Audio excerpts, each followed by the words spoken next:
The story of a people is told best by those who live it out daily. And when the history of that community is informative, inspirational, and insightful, it should then be shared with the world. The Clio Exchange does that.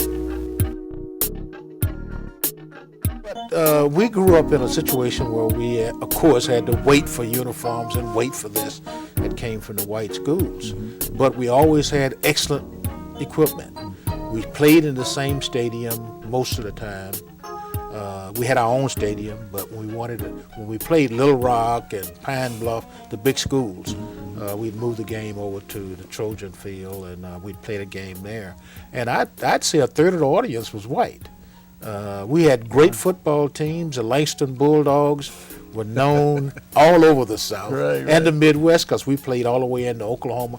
Something else interesting. You know, Arkansas is surrounded by about 6 states.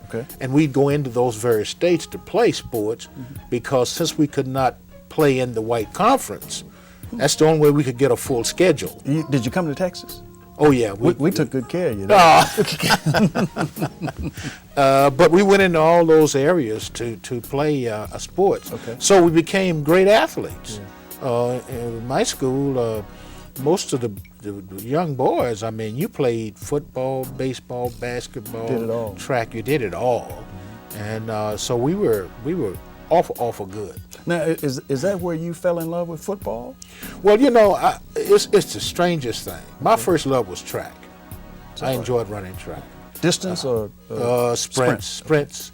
And football was enjoyable because no one could tackle me.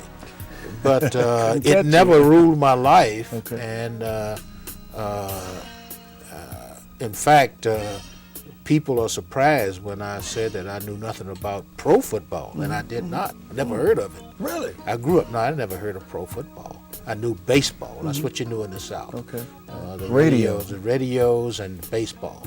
And interesting, another thing in my town, because it was a resort town and everybody came there, I spent 2 to 3 weeks every year with Roy Campanella.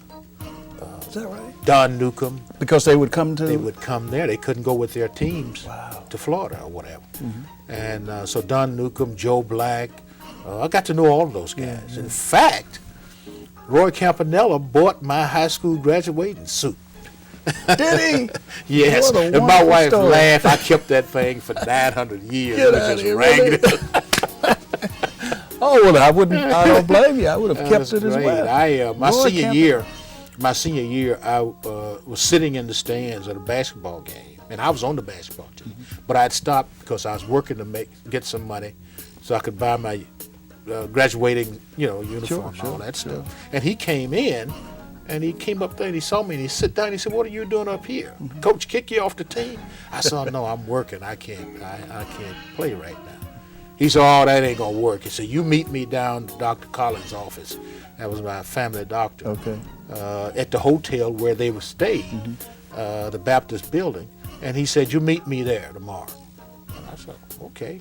He didn't tell me what he was going to do. He just said, "Meet him." So I came down there. And what he did was he took me to the doctor's office because everybody respected Dr. Collins. And he said, "Doc," he said, he peeled off the money. He said, "This is so he can graduate and wear a nice suit." He said, "You hold it for him, and when it come time for him to buy it, you get it."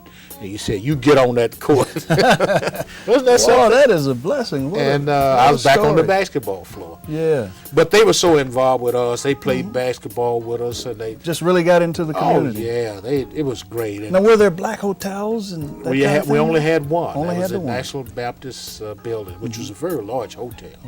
And they had blacks could get their hot baths and the whole thing. And the Malvern Avenue was the main hangout there. And that's where everybody was. It was the block. But that was just great for us. And you have not been thrilled until you stood in the box and had Don Newcomb throw a ball, to bring that foot up there. It looked like he's reaching to the moon and come down and fire that ball. And Campanella saying, "Don't bag out of there, don't bag out of there." You got to be kidding.